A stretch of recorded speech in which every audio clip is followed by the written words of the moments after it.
avons saisi cette occasion et ce déplacement pour offrir la plus haute distinction symbolique de notre université, en l'occurrence le titre d'honoris causa à Madame Marie-Madeleine Mborantsou.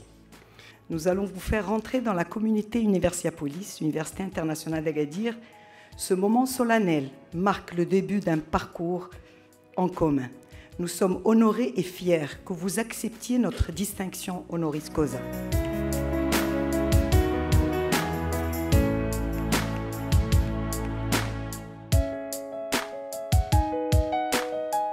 Dans le cadre de mon engagement pour le développement de l'homme, le développement humain, parce que j'estime qu'il n'y a pas de développement économique ou social sans passer par le développement de l'homme, par la formation de l'homme, l'éducation de l'homme.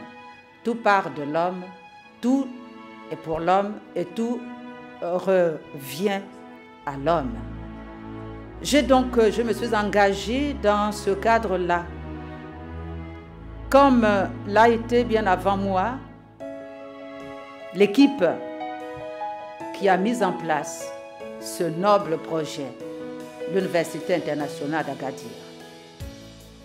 Je me suis engagée, il y a un peu plus de 7 ans maintenant, dans cette voie. Ce n'est pas la voie pour l'enrichissement personnel, c'est la voie pour l'enrichissement de la nation, la voie pour l'enrichissement du monde, parce qu'il s'agit de former l'homme sans frontières.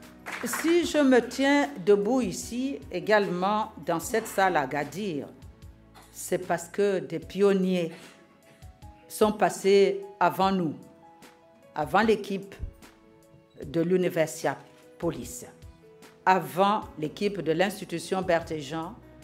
Il s'agit du roi Hassan II et d'Omar Bongo Ondimba. Hassan II pour le Maroc, Omar Bongo Ondimba pour le Gabon. Ils se sont connus, ils sont devenus des amis, ensuite ils sont devenus des frères, ils sont devenus inséparables. Et ils ont fusionné également le Gabon et le Maroc et le Gabon. Il y a eu aussi à leur suite le roi Mohamed VI, que Dieu le protège, et Ali Bongo Ondimba. La relation entre le Gabon et le Maroc est une relation divine parce que personne ne saura l'expliquer. Et personne ne saura expliquer la proximité qu'il y a entre ces deux pays. Il y a beaucoup de choses que nous pouvons faire ensemble avec cette université. Allez-y, et Berthéjean, qui a des grandes ambitions pour le Gabon, en ce qui concerne la formation, saurait certainement trouver dans ce partenariat de la ressource pour encore et encore contribuer à la formation des Gabonais en particulier et des Africains en général. Mesdames et messieurs, soyez fiers de ce que vous faites. Et je suis aussi convaincu que le style, l'orientation que vous avez voulu donner à vos universités sied à ce que vous voulez atteindre comme objectif. Je suis moi-même lauréat d'une université canadienne et c'est pour cette raison que je salue le choix que vous avez fait. Félicitations.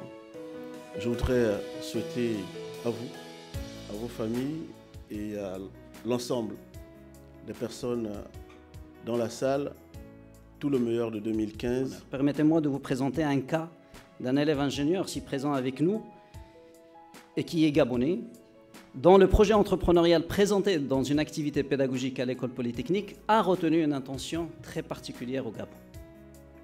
Il s'agit du jeune Ngoua Oban, élève ingénieur en 5e année, génie électrique, qui fait partie des 60 candidats retenus sur 800 au Grand Prix de l'excellence de la catégorie Espoir, lancé par l'APIX Gabon.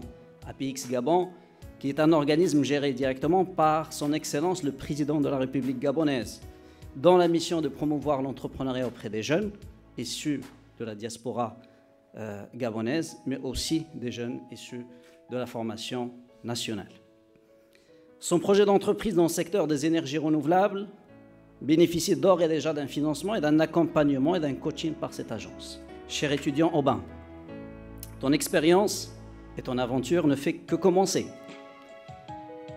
Car le plus dur reste à venir et reste à faire. Mais sachez que vous êtes bien formés pour réussir les prochaines étapes de votre vie entrepreneuriale. Je vous en souhaite beaucoup de courage et beaucoup de succès, Inch'Allah.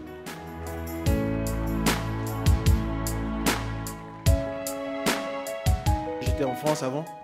C'est vrai que c'est un discours un peu particulier quand mes parents me disaient « Qu'est-ce que tu vas faire au Maroc ?» alors que j'étais en France. Je leur disais toujours que ce ne sont pas les universités qui font des hommes, ce sont des hommes qui font les universités.